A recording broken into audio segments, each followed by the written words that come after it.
Bonjour, je suis avec monsieur Jean van der Linden. Alors, quelques jours après l'élection d'Obama, bientôt la fin de la crise européenne. Rassurez-nous, nous sommes sauvés? Écoutez, la crise européenne, d'abord elle n'est pas européenne, elle est mondiale. D'après Angela Merkel, on en a bien jusqu'en 2020 minimum, c'est pas 2025. La crise ne fera que s'accentuer. Et tous les signes avant-coureurs sont là pour le prétendre. Bon, j'ai cette pertinence parce que je suis agrégé d'histoire. Agrégé d'histoire. Absolument, j'ai 49 ans, j'ai presque un demi-siècle et ayant eu cette expérience de vie, j'ai exactement 49 ans et 3 mois, je les ai fêtés hier, mon quart d'anniversaire. Mais vous dites que la crise va recommencer, je comprends pas. Non, elle ne va pas recommencer, elle va continuer. D'accord. Elle va s'accentuer. Et j'ai beaucoup d'inquiétudes par rapport à ça. En fait, le problème, c'est que la haute finance internationale, qui décide de tout finalement, regardez comme Goldman Sachs est tentaculaire, regardez comme Goldman Sachs envoie des potentats qui ont été formés par eux en Grèce, en Italie. Prenez M. Trichet, qui n'a même pas voulu répondre de façon franche sur la nomination du nouveau gérant de la BCE à Francfort. Ce sont tous des signes qui ne trompent pas. Le problème, c'est que la haute finance internationale, qui est aux mains de familles privées surtout, il y a Rothschild, Rockefeller, Lehman Brothers, Goldman Sachs, ils se font concurrence et beaucoup d'autres encore, juifs souvent. Le problème, c'est qu'ils veulent faire de l'intérêt à 2 chiffres. Bon, en période prospère, faire de l'intérêt à 2 chiffres, ça marche. Mais en période d'austérité, continuer à vouloir s'obstiner, faire de l'intérêt à 2 chiffres, c'est démentiel. Ça, c'est le vrai capitalisme. Je crois qu'on a oublié ce que ça voulait dire, le capitalisme. On a un petit peu oublié ce que c'était parce qu'on a eu des années plus ou moins prospères. Et puis, le capitalisme nous est revenu comme une gifle, comme une baffe. Le capitalisme avec un grand C, un grand A, un grand P, etc. etc. On s'est rendu compte qu'on était vraiment dans le capitalisme. Le mur de Berlin est tombé, l'Union soviétique s'est écroulée historiquement en 92, enfin la nuit du 31 décembre 92 au 1er janvier 93, donc l'URSS vole en 15 morceaux. Et ça avait été prédit par Madame d'Ancos dans son magnifique ouvrage L'Empire éclaté. Elle l'avait écrit à la fin des années 70, et il se fait que en 92, l'URSS éclate. Et si l'URSS éclate, il n'y a pas de contre-pouvoir. La guerre froide, finalement, on a quand même lancé aucune bombe atomique sur la tête des gens. C'était l'équilibre de la terreur, c'était le MED, c'est-à-dire Mutual Assured Destruction, c'est-à-dire destruction mutuelle assurée. Si l'un commençait, l'autre répondait, donc finalement il ne s'est rien passé. Donc on a vécu finalement des décennies de paix. Et puis il y a un déséquilibre qui s'est effectué à partir du moment où l'URSS n'était plus dans le chemin. Les States ont pris leur envol de façon internationale, avec la complicité de la Chine, populaire d'ailleurs, qui n'est pas si populaire que ça, et d'autres pays, Grande-Bretagne entre autres. Allez faire un petit tour à la City de Londres, les sommes qui sont brassées là-bas, c'est absolument étonnant. C'est prodigieux. Et on sait pourquoi les Anglais ne sont pas rentrés dans l'Euroland. Les Danois non plus d'ailleurs, et les Tchèques non plus. Justement, là j'entends la City, ça me laisse penser à quelque chose. Quand je vois les cocotiers derrière, le petit paysage paradisiaque derrière vous, un petit mot sur les paradis fiscaux par rapport à tout ça? Oui, écoutez, les paradis fiscaux, M. Sarkozy a essayé de les abattre, de les anéantir. Il n'y est pas parvenu. Il s'est cassé les dents, Nicolas Sarkozy. Il a essayé vraiment? Il a essayé, il a fait des tentatives et il s'est vite rendu compte que ça ne servait à rien. M. Hollande, j'ai un immense respect pour M. Hollande. C'est un homme remarquable pour gérer les affaires de la République, mais lui aussi est impuissant. Ce sont des polichinelles finalement, ce sont des gestionnaires. Ils sont à la merci de la haute finance internationale. Mais seulement, on ne le dit pas assez. Regardez, prenez l'exemple de la France. Il n'y a pas plus tard qu'il y a 4 jours, la Moody's a décoté la France. En soi, ça n'a rien de tragique. Mais ce qui est tragique, c'est que le taux obligataire va monter. Donc ça va enfler la dette. Et on arrivera à des niveaux de dette qui seront comparables au niveau espagnol actuel. Et si vous avez des taux obligataires de 6-7%, ça devient vraiment inquiétant. Au-delà du 7, ça devient vraiment ingérable. Regardez ce que l'Italie a dû faire. C'est le 21 novembre que Moody's a... Écoutez, je crois qu'historiquement, oui, je crois que c'était le 21 exactement. Tout à fait, la veille de mon départ. Parce que j'ai quitté l'Europe, nous sommes ici, nous ne sommes pas en Europe ici. Et peu importe, le monde est vaste. Le monde est vaste. Nous sommes quelque part dans les Caraïbes, je n'ai pas peur de le dire. Et bon, le monde est vaste. Voilà. Et donc j'ai appris que Moody's avait osé décoter la France. Moody's est une des 3 agences de cotation qui sont aussi indirectement ou directement à la solde de Goldman Sachs, qui est un empire tentaculaire, on va dire un État dans l'État. Et ces gens-là, vous voyez ces gens-là, donc je l'ai dit tout à l'heure, je le répète fermement, formellement, ils veulent faire de l'intérêt à 2 chiffres envers et contre tout. Et ils s'en fichent pas mal qu'on mette des millions d'Européens ou d'Asiatiques sur le carreau. C'est pas leur but. Leur but, c'est de faire de l'intérêt à 2 chiffres. C'est-à-dire du 10, du 11 ou du 12. Si on se contentait de faire l'intérêt à 4 ou 5 ça va. Mais quand on est gourmand et qu'on veut vouloir continuer à faire du 10, du 11, du 12, voire du 13, à ce moment-là, ça a des conséquences très fâcheuses pour beaucoup d'humains. Vous savez, cette petite planète, à l'heure où je vous parle, elle gravite autour du Soleil. 7 milliards d'individus, 800 millions qui crèvent de faim. C'était indigne ça au début du 21e siècle. Et qu'on ne se leurre pas, pour 2015, on voulait faire en sorte que la faim dans le monde, ça disparaisse. On est loin du compte. Non seulement elle ne va pas disparaître, mais elle va s'accentuer. Je pars dans quelques jours vers la République du Saint-Domingue. Pas peur de le dire non plus. Et là, j'irai voir la vraie misère. Parce qu'ici, je suis dans un endroit privilégié, dans un dom-tom, j'ai pas peur de le dire non plus, je suis dans un dom-tom. Et là, tout artificiel, c'est Paris qui se tient à cette île. Vous avez le choix entre la Martinique et la Guadeloupe. Faites le choix. Ou même, vous pouvez pour la Guyane française, si vous voulez. Disons que ce qui est intéressant, c'est que c'est notre attitude par rapport à ça. Comment peut-on se mobiliser par rapport à ça? Mais monter sur les barricades, c'est pas comme ça qu'il faut faire. La puissance est tellement grande de ces gens d'argent que monter sur les barricades ne changera rien. Et avoir une politique de gauche ne changera pas grand-chose puisque finalement, les jeux sont déjà faits. Alors attendez, avant de revenir à tout ça, et d'ailleurs j'ai cru comprendre que vous allez aller en République Dominicaine et aller même en Haïti. Exactement. Ensuite, parce que c'est Absolument. sur la même île. Tout à fait. Et alors précisément, vous m'aviez parlé d'un livre sur l'assassinat de Kennedy. C'est pas précisément ça, c'est un livre de Eustace Mullins, qui était un grand journaliste américain, qui a été prohibé, donc un bouquin qu'il a écrit en 1952, qui a été prohibé, qui s'intitule « Les secrets de la Réserve fédérale des États-Unis », qui est aux mains de privés.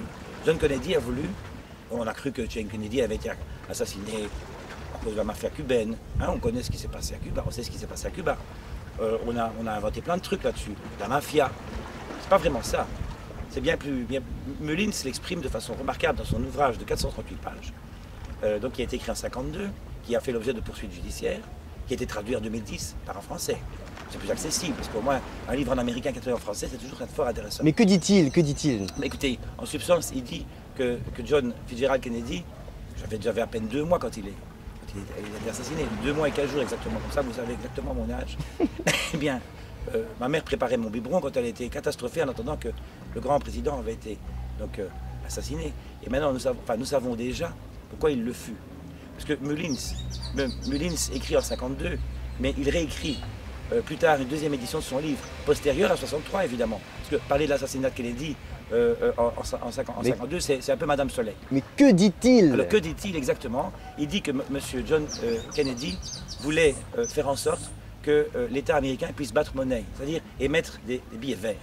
Et en fait, il s'est opposé dans les coulisses à la Réserve fédérale qui est aux mains de privés, qui ne voulait pas ça. Mais le grand Thomas Jefferson, 3e président des États-Unis, avec lequel je partage un cousinage sur l'ADN, sur le chromosome Y. Ça c'est entre nous, mais bon, regardez mon profil. Je partage un groupe génétique MT70. Mais que dit ce livre? Ce livre, qu'est-ce qu'il dit? Oui. Il le dit, il le redit, il le souligne, que donc cette réserve fédérale n'est pas celle qu'on croit. Et donc il y a là une inquiétude. Et ce qu'elle était déjà en 63, 50 ans plus tard, elle l'est toujours, c'est-à-dire aux mains de grandes familles friquées. Et avec une puissance insoupçonnée et insoupçonnable. Alors, j'ai bien compris que vous êtes opposé au système actuel. Ah, largement. J'aime bien la phrase qui dit « Qui s'oppose, propose ». Que proposez-vous? Bien, je propose une prise de conscience, parce que l'information, elle est au service du pouvoir. L'information, elle est biaisée. D'ailleurs, c'est pour ça qu'on appelle l'information officielle le 5e pouvoir. Or, des comités de citoyens très forts, comme les indignés par exemple, des dizaines de milliers de personnes, qui peuvent devenir des centaines de milliers, qui peuvent devenir des millions. Et là, ça devient marxiste comme discours, parce qu'il disait en allemand « Arbeiter alle Länder vereinigt euch », ça veut dire « Travailleurs de tous les pays, unissez-vous ». Vous savez, en ex-RDA, il y avait une tête de Karl-Marx qui était gigantesque, avec cette même phrase en allemand, en russe, en français, et donc en français, en allemand, en français, en russe et en anglais. Donc dans les 4 grandes langues finalement. Et cette phrase est très percutante, c'est-à-dire que Marx n'avait pas tort, et Marx sourirait dans sa tombe, l'auteur du Capital. J'ai lu Marx quand j'avais à peine 23 ans. C'est passionnant, hein, pas au niveau philosophique, mais au niveau économique, c'est passionnant. La vision de la fragilité du système capitaliste. Il l'a perçu, et Marx reste profondément actuel. Mais je ne suis pas marxiste, je suis anticapitaliste, c'est une belle nuance. Et je le dis parce que j'ai des convictions relativement chrétiennes quand même. Quand vous êtes de confession plus ou moins chrétienne, ou déiste à la voltairienne, on va dire. Je le définis comme déiste. Je ne suis pas franc-maçon, hein, mais je suis déiste. Je suis devenu voltairien du haut de mon demi-siècle, je suis devenu déiste. Et c'est très bien, j'adore Voltaire. Vous savez, tous les grands auteurs français, que ce soit Zola ou Hugo, etc., des gens engagés. Ça, j'adore. Hein. N'entrons pas dans la littérature française. Je dis simplement que il y a ici un souci personnel par rapport à m'identifier à Marx, puisque Marx était athée. La religion étant l'opium du peuple, dixit Marx. Je la vois autrement, mais ça c'est sur le plan confession. François Mitterrand vouait une certaine dévotion à la Vierge Marie. Donc là, on peut quand même distinguer. On peut être un syndicaliste engagé, mais pas nécessairement être un athée. Un syndicaliste de gauche, progressiste. Car je suis progressiste. Alors justement, pour rester sur vous, j'ai cru entendre 70 ou autre chose. Vous avez donc l'accent belge, vous êtes belge. Comment se porte votre royaume alors? Mais le royaume, il va à la dérive. D'après mes estimations, j'ai un confrère historien qui s'apprête à conquérir la métropole d'Anvers. Ce monsieur n'a même pas été capable de terminer sa licence en histoire à l'université de Gand. Il n'a même pas terminé son mémoire. Il a terminé en première licence, c'est-à-dire en troisième année d'université. Donc il a terminé sa première licence, mais il n'est même pas titré. Donc il n'est même pas agrégé non plus, ce confrère. Pour se lancer en politique. Ce monsieur, à l'âge de ma petite soeur, il va avoir 42 ans dans quelques jours. Et ce monsieur s'apprête à conquérir Bruxelles. Et c'est un monsieur que je n'estime pas beaucoup parce qu'en 2004, par exemple, il est allé, pour nous narguer, déverser 10 millions de faux billets de 500 € pour représenter les 5 milliards de transferts nord-sud entre la Flandre et la Wallonie. Or, je suis un Wallon et je suis très indigné par ce genre de comportement. Et le même personnage qui a lancé ce commando là sur le Hainaut s'apprête donc à conquérir Anvers très prochainement. À moins que ce soit déjà le cas, parce que je suis coupé de l'info depuis 48 heures. Il est bien possible qu'il soit devenu bourgmestre. Chez nous, on dit bourgmestre, pas maire d'Anvers, mais c'est quand même la seconde métropole du pays. Et ce sont des gens qui sont assez radicaux, c'est-à-dire que ce sont des nationalistes flamands. Et d'après ce que beaucoup disent, le roi abdiquerait l'année prochaine, au plus tard en juin 2014. Et en 2014, la Belgique devient une confédération. C'est-à-dire que nous ne serons plus qu'une coquille vide. Mais là aussi, c'est une question d'argent. On parlait tout à l'heure de la haute finance internationale, mais il y a aussi de la petite finance belge. Ils sont indignés, les Flamands, sans doute à juste titre, de payer pour nous 5 milliards d'euros par an. Car ce n'est pas une question linguistique. La question linguistique, elle est depuis longtemps dépassée. La frontière linguistique de M. Gilson du 31 octobre 1962, c'est largement dépassé. Maintenant, c'est une question d'argent. On corrige toujours d'argent. C'est une force qui domine le monde. Justement, ce problème de l'argent, là j'entends bien des problèmes à l'échelle de la Belgique. Ensuite, on a parlé de l'Europe, on a parlé du monde. Est-ce que vous pensez une révolution, j'aimerais dire plutôt une évolution mondiale, une évolution globale possible? Absolument. Si l'être humain commence à s'apercevoir que l'argent n'est pas un but mais un moyen et que les richesses puissent être mieux réparties, mais surtout avec une dimension environnementale, investir là où il faut. J'ai lu avec délectation l'ouvrage de Nicolas Hulot qui je crois date de 2004, le syndrome du Titanic, ça veut tout dire. J'ai un immense respect pour M. Hulot. Pour moi c'est un grand écologiste. Bon, qui a des travers certes, mais comme tout le monde. Il a eu une vie douloureuse, son frère s'est supprimé alors qu'il était un tout jeune homme.